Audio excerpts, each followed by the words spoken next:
എല്ലാവർക്കും നമസ്കാരം. ഞാൻ അശ്വിൻ. വെസ്റ്റ് ബംഗാൾ അഥവാ പശ്ചിമ ബംഗാൾ ഇപ്പോൾ വലിയൊരു രാഷ്ട്രീയ പ്രതിസന്ധിയിലൂടെയും വർഗീയ സംഘർഷങ്ങളിലൂടെയുമാണ് കടന്നു പോകുന്നത്. ഇതിന് കാരണം 2025 വഖഫ് ഭേദഗതി നിയമമാണ്. സത്യത്തിൽ ഇസ്ലാമിക ചാരിറ്റബിൾ ട്രസ്റ്റുകളുടെ സ്വത്തുക്കൾ കൈകാര്യം ചെയ്യുന്നതിലെ ചില പരിഷ്കാരങ്ങൾക്ക് വേണ്ടിയുള്ള ഒരു നിയമമാണിത്. എന്നാൽ ഈ നിയമം വലിയ എതിർപ്പുകൾക്ക് കാരണമായി. പ്രത്യേകിച്ച് വെസ്റ്റ് ബംഗാൾ സംസ്ഥാനത്തെ മുർഷിദാബാദ് പോലെയുള്ള മുസ്ലിം ഭൂരിപക്ഷ ജില്ലകളിൽ ബംഗ്ലാദേശ് അതിർത്തിയോട് ചേർന്ന് കിടക്കുന്നതും ജനസംഖ്യാപരമായിട്ട് ഒരുപാട് പ്രത്യേകതകളും ഉള്ള ഈ പ്രദേശം സമീപ വർഷങ്ങളിലെ ഏറ്റവും മോശമായ ചില വർഗീയ കലാപങ്ങൾക്ക് സാക്ഷ്യം വഹിച്ചിട്ടുണ്ട്. കേന്ദ്ര സർക്കാർ നയത്തിനെതിരെയുള്ള സമാധാനപരമായ ഒരു പ്രതിഷേധം എന്ന നിലയിലാണ് കാര്യങ്ങൾ തുടങ്ങിയത്. പക്ഷേ പിന്നീട് നടന്നത് ആൾക്കൂട്ട ആക്രമണങ്ങളും തീവപ്പുകളുടെയും കൊലപാതകങ്ങളുടെയും ഭയാനകമായ കാഴ്ചകളാണ്. ഇതിൽ കൂടുതൽ ലക്ഷ്യം വച്ചത് ഹിന്ദു സമുദായത്തെ തന്നെയായിരുന്നു. ഈ വീഡിയോയിൽ സംഭവങ്ങളുടെ നാൾവഴികൾ, വർഗീയ ചേരിത്തിരിവുകൾ, ഈ സംഘർഷങ്ങൾക്കിടയിൽ പെട്ടുപോയ സാധാരണക്കാരായ കുടുംബങ്ങളുടെ ദുരിതങ്ങൾ എന്നിവയാണ് നമ്മൾ പരിശോധിക്കുന്നത്. 2025 വഖഫ് ഭേദഗതി നിയമം പാർലമെന്റിൽ UMEED നിയമം എന്നാണ് അറിയപ്പെടുന്നത്. ഇന്ത്യയിലുടനീളമുള്ള വഖഫ് സ്വത്തുക്കൾ എങ്ങനെ നിയന്ത്രിക്കണം എന്നതിൽ ചില മാറ്റങ്ങൾ കൊണ്ടുവന്നു. ഈ നിയമം വഴി ഇസ്ലാമിക പാരമ്പര്യമനുസരിച്ച് മതപരമോ സാമൂഹിക സേവനത്തിനോ ആയി നൽകിയ വഖഫ് ഭൂമികൾ സംസ്ഥാന വഖഫ് ബോർഡുകളാണ് ഇത്രയും കാലം കൈകാര്യം ചെയ്തു വന്നിരുന്നത്. രാജ്യത്ത് ഏറ്റവും കൂടുതൽ വഖഫ് സ്വത്തുക്കളുള്ള രണ്ടാമത്തെ സംസ്ഥാനമാണ് വെസ്റ്റ് ബംഗാൾ എന്നുള്ളത്. ഏകദേശം 80,000-ലധികം വഖഫ് പ്രോപ്പർട്ടികൾ ഇവിടെ രജിസ്റ്റർ ചെയ്തിട്ടുണ്ട്.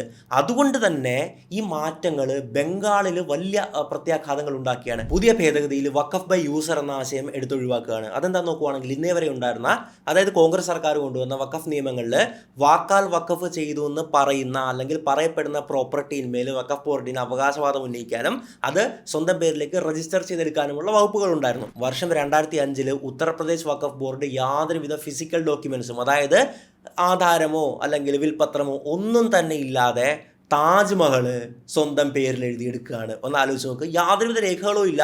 അങ്ങനെ വർഷം 2018 സുപ്രീം കോടതിയിൽ അത് ആ കേസ് എത്തുന്നത്, അന്തിമമായിട്ട് എത്തുന്നത്. സുപ്രീം കോടതി ചോദിച്ചു, നിങ്ങളുടെ കയ്യിൽ എന്ത് രേഖകളാണുള്ളത്? ഷാജഹാൻ ഒപ്പിട്ട് തന്നിട്ടുള്ള എന്തെങ്കിലും രേഖകളുണ്ടോ, മറ്റെന്തെങ്കിലും രേഖകളുണ്ടോ എന്നൊക്കെ ചോദിച്ചപ്പോൾ ഇവർ കൈമലർത്തിയാണ്, ഇവർ മലക്കം പറയുകയാണ്. അത് ആർക്കിയോളജിക്കൽ സർവേ ഓഫ് ഇന്ത്യക്ക് തന്നെ വിട്ടുകൊടുത്തേക്കാൻ പറഞ്ഞു. ഇത്രയും കാലം വെള്ളം കുടിച്ചതാരാണ്? 1998 ആദ്യമായിട്ട് അവകാശവാദം ഉന്നയിക്കുന്നത്. 2005 രജിസ്റ്റർ ചെയ്തല്ലേ? 20 വർഷത്തോളം കേസ് കടന്നു. അതിനുശേഷമാണ് തിരിച്ചു കിട്ടുന്നത്. അത്രയും കാലം ASI വെള്ളം കുടിച്ച് നടന്നു. എന്തായാലും ഈ വാക്കാലുള്ള വഖഫ് ആ ഒരു ആശയമാണ് ഇതിൽ ഇല്ലാതാക്കിയത്. വഖഫ് ചെയ്യുന്നവർക്ക് ചില യോഗ്യതകൾ നിർബന്ധമാക്കി. കുറഞ്ഞത് 5 വർഷമെങ്കിലും ഇസ്ലാം മത വിശ്വാസിയായിരിക്കണം. നിയമപരമായ തർക്കങ്ങൾ വഖഫ് ട്രൈബ്യൂണലുകളിൽ ഒതുക്കാതെ ഹൈക്കോടതികളിലേക്ക് കൊണ്ടുപോകാനും ഈ ഒരു ഭേദഗതി അനുമതി നൽകുകയാണ്. അതോടൊപ്പം വഖഫ് ബോർഡുകളിൽ മുസ്ലിം അല്ലാത്ത അംഗങ്ങളെയും ഉൾപ്പെടുത്തണമെന്നും നിയമം അനുശാസിക്കുന്നു. ഇത് ഇസ്ലാമിക സ്വയംഭരണാവകാശത്തിന് മേലുള്ള കടന്നുകയറ്റമായിട്ടാണ് പ്രതിഷേധക്കാർ കണ്ടത്. കേന്ദ്ര സർക്കാർ അഴിമതിക്കെതിരായിട്ടുള്ള നടപടിയായിട്ടാണ് ഈ ഭേദഗതികളെ അവതരിപ്പിച്ചതെങ്കിലും മുസ്ലിം സംഘടനകളും മതപണ്ഡിതരും ഇതിനെ ശക്തമായിട്ട് എതിർക്കുകയാണ്. പശ്ചിമ ബംഗാൾ ഭരിക്കുന്ന തൃണമൂൽ കോൺഗ്രസും ഇതിനെ എതിർത്തു. സംസ്ഥാനങ്ങളുടെ അവകാശങ്ങളെ മറികടന്നാണ് ഈ നിയമം പാസാക്കിയതെന്നും ബന്ധപ്പെട്ടവരുമായി കൂടിയാലോചന നടത്തിയില്ലെന്നും മുഖ്യമന്ത്രി മമതാ ബാനർജി വാദിക്കുകയാണ്. അതേസമയം തൃണമൂൽ കോൺഗ്രസ് അവരുടെ ന്യൂനപക്ഷ വോട്ട് ബാങ്കിനെ പ്രീണിപ്പിക്കാനായി രഹസ്യമായി പ്രതിഷേധങ്ങളെ പ്രോത്സാഹിപ്പിക്കുകയാണെന്ന് മറുപക്ഷത്തുള്ള BJP നേതാക്കൾ പറഞ്ഞത്.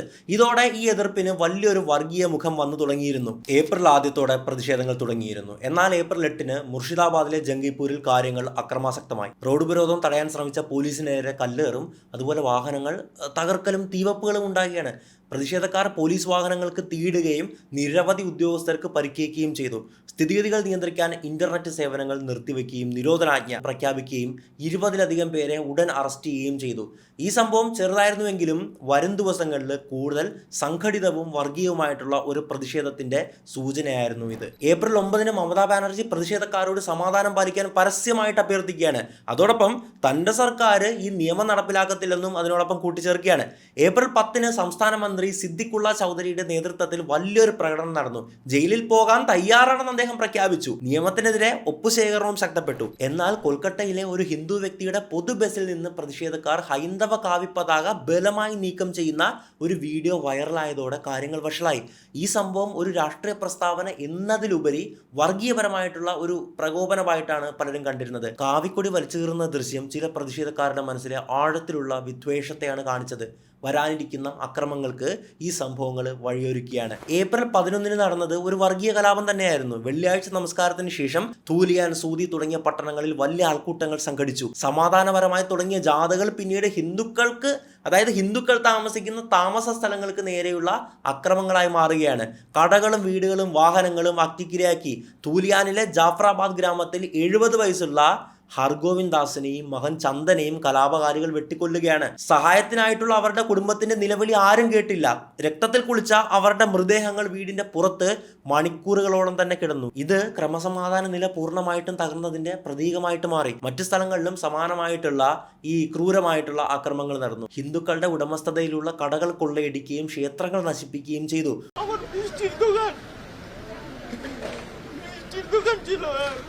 ছেলে এখানে কম্পিউটারের সব কাজ করছিল, সব কিছু নিয়েছিল, মিষ্টির দোকান ছিল, ছেলের কাজ করছিল, সব কিছু কাগজপত্র ছিল, সব লুটপাট করে টাকা পয়সা সব ছিল এর মধ্যে। দোকানের একটা কিছু রাখেনি, আমাদের সব লুটপাট করে নিয়ে গেছে। খাওয়া কিছু ഒരു ക്ഷേത്രത്തിന്റെ കാവിക്കൊടി വലിച്ചു കീറിയ വിഗ്രഹങ്ങൾ തകർക്കുകയും ചെയ്തതായിട്ട് റിപ്പോർട്ടുണ്ട്. വീടുകൾ അടിച്ചു തകർത്തു, ഫ്രിഡ്ജുകൾ അടിച്ചു തകർത്തു, കുടുംബചിത്രങ്ങൾ ചവിട്ടിമതിച്ചു. വൈകുന്നേരത്തോടെ മുർഷിദാബാദിലെ ഹിന്ദു സമുദായത്തിൽ ഭീതി പടർന്നു. നിരവധി കുടുംബങ്ങൾ പലായനം ചെയ്തു. പലരും ഗംഗാനദി കടന്ന് മാൾഡ ജില്ലയിലെ താൽക്കാലിക ദുരിതാശ്വാസ ക്യാമ്പുകളിൽ അഭയം തേടി. നദി കടന്നുള്ള ഈ പലായനം അവരുടെ നിസ്സഹായാവസ്ഥയുടെ അടയാളമായി മാറി. മറ്റു വഴികളില്ലാതെ ഡസൻ കണക്കിന് പുരുഷന്മാരും സ്ത്രീകളും കുട്ടികളും തിങ്ങി നിറഞ്ഞ നാടൻ വള്ളങ്ങളിൽ രാത്രിയുടെ മറവിൽ പ്രക്ഷുബ്ധമായ നദി മുറിച്ചു കടന്നു. പലരുടെയും കയ്യിൽ ആവശ്യത്തിന് വസ്ത്രങ്ങളോ സാധനങ്ങളോ ഉണ്ടായിരുന്നില്ല. മാൾഡ ഭാഗത്ത് സന്നദ്ധ പ്രവർത്തകർ ഭക്ഷണവും പുതപ്പുകളും ടോർച്ച് ലൈറ്റുകളുമായി കാത്തുനിന്നു. കരക്കെത്തിയ പ്രായമായ സ്ത്രീകൾ കരയുകയാണ്, ഉറക്ക കരയുകയാണ്. കുട്ടികൾ ഭയന്ന് അമ്മമാരെ മുറുകെ പിടിച്ചു. അത്രത്തോളം പേടിച്ചും വിശപ്പ് സഹിച്ചുമായിരുന്നു അപ്പോൾ അവരുണ്ടായിരുന്നത്. 60 വയസ്സുള്ള ഒരു അഭയാർത്ഥി പറഞ്ഞത്, സ്വന്തം രാജ്യത്ത് ഇങ്ങനെ ഓടിപ്പോകേണ്ടി വരുമെന്ന് ഞങ്ങൾ ഒരിക്കലും കരുതിയില്ല. അതായത് ഏതാനും കുറച്ച് നാൾക്ക് മുമ്പ് ബംഗ്ലാദേശ് എന്ന് പറയുന്ന നമ്മളുടെ അയൽ രാജ്യത്ത് സമാനമായിട്ടുള്ള ഒരു സംഭവം ഉണ്ടായിരുന്നല്ലേ. ഓർക്കുക, ഇത് ബംഗ്ലാദേശ് അല്ല, വെസ്റ്റ് ബംഗാളാണ്, നമ്മളുടെ രാജ്യമാണ്, ഇന്ത്യയാണ്. അവിടെയാണ് ഇങ്ങനെ നടക്കുന്നത്. അതുകൊണ്ട് തന്നെയാണ് അവർ പറഞ്ഞത് സ്വന്തം രാജ്യത്ത് ഇങ്ങനെ ഓടിപ്പോകേണ്ടി വരുമെന്ന ആ ഒരു അവസ്ഥ അവർ ഒരിക്കലും കരുതിയില്ല എന്ന്. ഇതൊരു രാഷ്ട്രീയ പ്രതിഷേധം മാത്രമായിരുന്നില്ല, ഹിന്ദു സമൂഹത്തെ തകർത്ത് കളഞ്ഞ ഒരു വർഗീയ ആക്രമണമായിരുന്നു. കൊല്ലപ്പെട്ട ഹർഗോവിന്ദിന്റെയും ചന്ദന്റെയും മരുമകൾ പിങ്കിദാസ് മാധ്യമങ്ങളോട് പറഞ്ഞത് ഹിന്ദു വിരുദ്ധ മുദ്രാവാക്യങ്ങൾ മുഴക്കിയാണ് ആൾക്കൂട്ടം വീടാക്രമിച്ചതെന്നാണ്. അക്രമികൾ പുരുഷന്മാരെ പുറത്തേക്കിറക്കി വലിച്ചിഴച്ച് അരിവാളുകളും വടിവാളുകളും ഉപയോഗിച്ച് കൊല്ലുകയായിരുന്നുവെന്നും അവർ പറഞ്ഞു. അതായത് അത്രയും ക്രൂരമായിട്ടാണ് കൊന്നിരുന്നത്. ജീവന് വേണ്ടി അവർ യാചിച്ചു. അവർ സാധാരണക്കാരും നിരായുധരുമായിരുന്നു. ഈ വീട്ടിലുള്ളവര് ഇങ്ങനെ ഒരു അക്രമം വരുമെന്ന് പ്രതീക്ഷയില്ല. നമ്മളുടെ നാട്ടിലൊക്കെ കാണുന്ന പോലെ തന്നെ, അല്ലെങ്കിൽ നമ്മളെ പോലെ തന്നെ സാധാരണ പാവപ്പെട്ട ഹിന്ദു വിശ്വാസികളായിരുന്നു. ഇതോടൊപ്പം മറ്റൊരു മരണവും റിപ്പോർട്ട് ചെയ്യപ്പെടുകയാണ്. സംഘർഷത്തിനിടയിൽ പോലീസ് വെടിവെപ്പില് 21 വയസ്സുള്ള ഇജാസ് അഹമ്മദ് എന്ന മുസ്ലിം യുവാവ് കൊല്ലപ്പെടുകയാണ്. വെടിവെച്ച് കൊന്ന പോലീസ് പറയുന്നത് അദ്ദേഹം കലാപം നടത്തുന്നതിന്റെ ഇടയിൽ ആ കലാപം തടയാൻ വേണ്ടിയാണ് വെടിവെച്ച് കൊന്നതെന്നാണ്. എന്നാൽ അദ്ദേഹത്തിന്റെ വിധവയായിട്ടുള്ള ഭാര്യയായിട്ടുള്ള സലീമ 2 വയസ്സുള്ള കുഞ്ഞിനെ പിടിച്ചുകൊണ്ട് പറഞ്ഞത് അദ്ദേഹം നിരപരാധിയായിരുന്നു, പ്രതിഷേധത്തിന്റെ അടുത്ത് പോലും പോയിട്ടില്ല, അതുവഴി നടന്നു പോയതാണെന്നാണ് അവർ പറഞ്ഞിട്ടുണ്ടായിരുന്നത്. 15ലധികം വരുന്ന പോലീസ് ഉദ്യോഗസ്ഥർക്ക് പരിക്കേറ്റു. മാർക്കറ്റ് ഏരിയകൾ യുദ്ധക്കളം പോലെയായി മാറുകയാണ്. കത്തി നശിച്ച വാഹനങ്ങൾ, കരിഞ്ഞ കടകൾ, തകർന്ന ക്ഷേത്ര കവാടങ്ങൾ. പോലീസിന് ഒട്ടും തന്നെ സ്ഥിതി നിയന്ത്രിക്കാനായില്ല. കൂടുതൽ സേനയെ വിളിക്കേണ്ടി വന്നു. പ്രത്യേകിച്ച് BSF, അതായത് ബോർഡർ സെക്യൂരിറ്റി ഫോഴ്സ് ഉണ്ടല്ലോ, BSFന്റെ യൂണിറ്റുകളെ അവിടെ മൊത്തത്തിൽ വിന്യസിക്കുകയാണ്. ജില്ലയിലുടനീളം നിരോധനാജ്ഞ പ്രഖ്യാപിക്കുകയും ചെയ്തു. എന്നാൽ വീട് വിട്ടോടേണ്ടി വന്നവർക്കും ഉറ്റവരെ നഷ്ടപ്പെട്ടവർക്കും ഈ നഷ്ടം അത്രത്തോളം നികത്താനാവാത്തതായിരുന്നു. ഏപ്രിൽ 12 കൽക്കട്ട ഹൈക്കോടതി ഇടപെടുകയാണ്. സാഹചര്യം ഗുരുതരവും സ്ഫോടനാത്മകവുമാണ് എന്നാണ് ഹൈക്കോടതി ഇതിനെ വിശേഷിപ്പിച്ചിട്ടുണ്ടായിരുന്നത്. അങ്ങനെ വിശേഷിപ്പിച്ച കോടതി കേന്ദ്രസേനയെ ഉടൻ വിന്യസിപ്പിക്കാനായിട്ട് ഉത്തരവ് പുറപ്പെടുവിക്കുകയാണ്. ഉച്ചയോടെ 5 കമ്പനി BSF എത്തുകയാണ്. 24 മണിക്കൂറിനുള്ളിൽ 100ലധികം പേരെ അറസ്റ്റ് ചെയ്തു. മമതാ ബാനർജി വീണ്ടും പ്രസ്താവന ഇറക്കിയാണ്. വഖഫ് നിയമം ബംഗാളിൽ നടപ്പിലാക്കില്ല എന്നുള്ളതായിരുന്നു. അതൊരിക്കലും സാധിക്കുന്നതുമല്ല. കാരണം രാജ്യം ഒട്ടാകെയുള്ള നിയമമാണ്. ഇപ്പോൾ നമ്മളുടെ സംസ്ഥാനത്ത് പൗരത്വ ഭേദഗതി നിയമം നടപ്പിലാക്കില്ല എന്നൊക്കെ പറഞ്ഞില്ല. അത് വെറും കള്ളമാണ്, നമ്മളെ പറ്റിക്കാൻ വേണ്ടി പറയുന്നത് മാത്രമാണ്. അതിനൊരിക്കലും സംസ്ഥാന ഗവൺമെന്റുകൾക്ക് സാധിക്കത്തുമില്ല. എന്തായാലും മമതാ ബാനർജി പറഞ്ഞത് രാഷ്ട്രീയ ഏജന്റുമാർ ആക്രമണത്തിന് പ്രേരിപ്പിക്കുകയാണെന്നാണ്. അങ്ങനെയാണ് ആ ഒരു ആരോപണം ഉയർത്തിയിട്ടുണ്ടായിരുന്നത്. പ്രതിഷേധക്കാർ സമാധാനപരമായി ഡൽഹിയിൽ പ്രകടനം നടത്തണമെന്നും തുടരണമെന്നും മമത ആവശ്യപ്പെടുകയാണ്. എന്നിട്ടും രാഷ്ട്രീയ സംഘർഷങ്ങൾ വർദ്ധിക്കുകയാണ്. BJPയുടെ സുവേന്ദു അധികാരി ദുരിതാശ്വാസ ക്യാമ്പുകൾ സന്ദർശിച്ചു. 400ലധികം ഹിന്ദു കുടുംബങ്ങൾ കുടിയിറക്കപ്പെട്ടു എന്ന് അവകാശപ്പെട്ടു. അവിടെ സന്ദർശിച്ച് കണക്കൊക്കെ എടുത്ത ശേഷം പോലീസ് നോക്കി നിൽക്കെ തങ്ങളുടെ വീടുകൾക്ക് തീയിട്ടെന്ന് ഇരകൾ വിവരിക്കുന്ന വീഡിയോകൾ പുറത്തു വരികയാണ്. ചില BJP നേതാക്കൾ ഇതിനെ ഹിന്ദുക്കൾക്കെതിരായിട്ടുള്ള ഭരണകൂട ഭീകരതയെന്ന് വിളിക്കുകയാണ്. ബംഗാളിനെ അസ്ഥിരപ്പെടുത്താൻ പുറത്തു നിന്നുള്ളവരുടെ ആക്രമണം ഉണ്ടാകുകയാണെന്ന് തൃണമൂൽ തിരിച്ചടിച്ചു. ഗവർണറായിട്ടുള്ള നമ്മളുടെ മലയാളിയായിട്ടുള്ള CV ആനന്ദ ബോസ് ആക്രമണത്തെ അപലപിക്കുകയും എല്ലാ പൗരന്മാർക്കും അവരുടെ സമുദായം പരിഗണിക്കാതെ പൂർണ്ണ സംരക്ഷണം വാഗ്ദാനം ചെയ്യുകയും ചെയ്തു. ഏപ്രിൽ 13 ആയപ്പോഴേക്കും കുടിയൊഴിപ്പിക്കലിന്റെ വ്യാപ്തി വ്യക്തമായി. മാൾട്ടയിലെ ദുരിതാശ്വാസ ക്യാമ്പുകളിൽ നൂറുകണക്കിന് ഹിന്ദു കുടുംബങ്ങൾ അഭയം തേടുകയാണ്. കുട്ടികൾക്ക് സ്കൂളിൽ പോകാൻ സാധിക്കുന്നില്ല. നവജാത ശിശുക്കൾ ചൂടും വിശപ്പും കാരണം കരയുകയാണ്.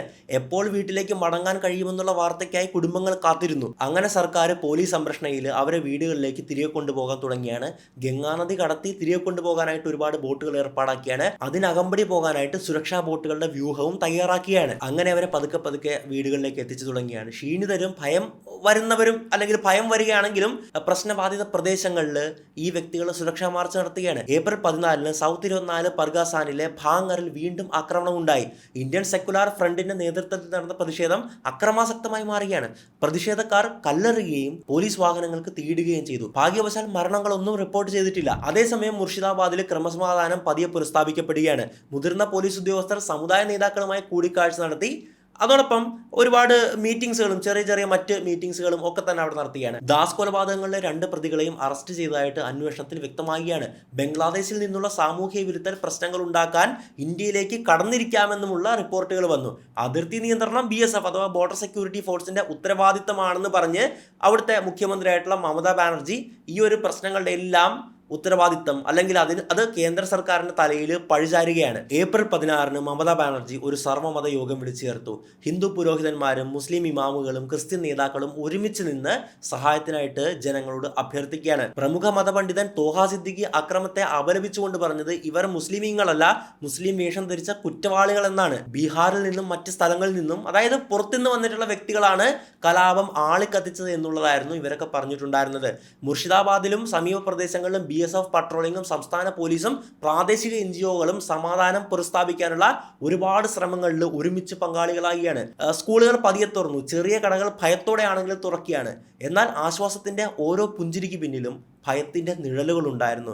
തൂലിയാനിലും ജാഫറാബാദിലെയും ഹിന്ദു കുടുംബങ്ങൾക്ക് ജീവിതം പഴയതുപോലെയാക്കാൻ സാധിച്ചിട്ടുണ്ടായിരുന്നില്ല. ഒരു സ്വത്ത് നിയമത്തിനെതിരെയുള്ള പ്രതിഷേധമായി തുടങ്ങിയത് ബംഗാളിന്റെ വർഗീയ സൗഹാർദ്ദത്തിനുള്ള ഒരു പരീക്ഷണമായി മാറുകയാണ്. ഹിന്ദുക്കൾക്കെതിരായ ലക്ഷ്യം വച്ചുള്ള ആക്രമണങ്ങൾ, ക്രൂരമായ കൊലപാതകങ്ങൾ, ക്ഷേത്രങ്ങൾക്ക് തീയിടൽ, കുടുംബങ്ങളുടെ പലായനം എന്നിവയെല്ലാം ആഴത്തിലുള്ള വിള്ളലുകൾ തന്നെയാണ് കാണിക്കുന്നത്. എന്നിരുന്നാലും അക്രമത്തിനിടയിലും സമാധാനം പുനഃസ്ഥാപിക്കാനുള്ള ശ്രമങ്ങൾ നടക്കുന്നുണ്ട്. അധികാരികൾ ഇരകൾക്ക് നീതി ഉറപ്പാക്കുകയും ഭാവിയിൽ ഇത്തരം സംഭവങ്ങൾ ആവർത്തിക്കാതിരിക്കാൻ നടപടിയെടുക്കുകയും വേണം. കാരണം ഭർത്താവും ഭർത്തൃപിതാവും കൊല്ലപ്പെട്ട പിങ്കിദാസിനെ പോലെയുള്ളവർക്ക് നീതി നിയമപരം മാത്രമല്ല വൈകാരികം കൂടെയാണ്. ബംഗാളും രാജ്യവും അവരെ പരാജയപ്പെടുത്തരുത്. നമ്മളെല്ലാം അവരോടൊപ്പം തന്നെ നിൽക്കണം. വർഗീയ സമാധാനം ഒരു ഉറപ്പല്ലെന്നും അധികാരത്തിലിരിക്കുന്നവരും ജനങ്ങളും നിരന്തരം പുതുക്കേണ്ട ഒരു പ്രതിബദ്ധതയാണെന്നും ലോകം ഒരിക്കലും മറക്കരുത്. മുർഷിദാബാദിലെ ദുരന്തം ഒരു ദുഃഖത്തിന്റെ അധ്യായം മാത്രമല്ല, ഒരു ഓർമ്മപ്പെടുത്തൽ കൂടിയാണ്. അനീതിക്കെതിരെ നിശബ്ദത പാലിക്കുമ്പോൾ അത് അടുത്ത തവണ കൂടുതൽ ഉച്ചത്തിൽ തിരിച്ചു വരും. അടുത്ത തവണ എത്തുന്നതിന് മുമ്പ് നീതി നടപ്പാക്കുമോ എന്നുള്ളതാണ് ഇപ്പോഴത്തെ പ്രധാനപ്പെട്ട ചോദ്യം. എനിക്കിങ്ങനെയാണ് തോന്നിയത്. പക്ഷേ ഈ വിഷയത്തെക്കുറിച്ചുള്ള നിങ്ങളുടെ അഭിപ്രായം എന്താണ്? അല്ലെങ്കിൽ നിങ്ങൾക്ക് എന്താണ് തോന്നിയത്? കമന്റ് ബോക്സിൽ തീർച്ചയായിട്ടും എഴുതുക. കാരണം കമന്റ് ബോക്സ് എന്ന് പറഞ്ഞാലും നല്ലൊരു ചർച്ചകൾ നടക്കുന്ന ഒരു വേദി കൂടിയാണല്ലോ. എന്തായാലും മറ്റൊരു വീഡിയോയിൽ മറ്റൊരു വിഷയമായിട്ട് നമുക്ക് വീണ്ടും കാണാം. It's me Ashwin Madappally signing out.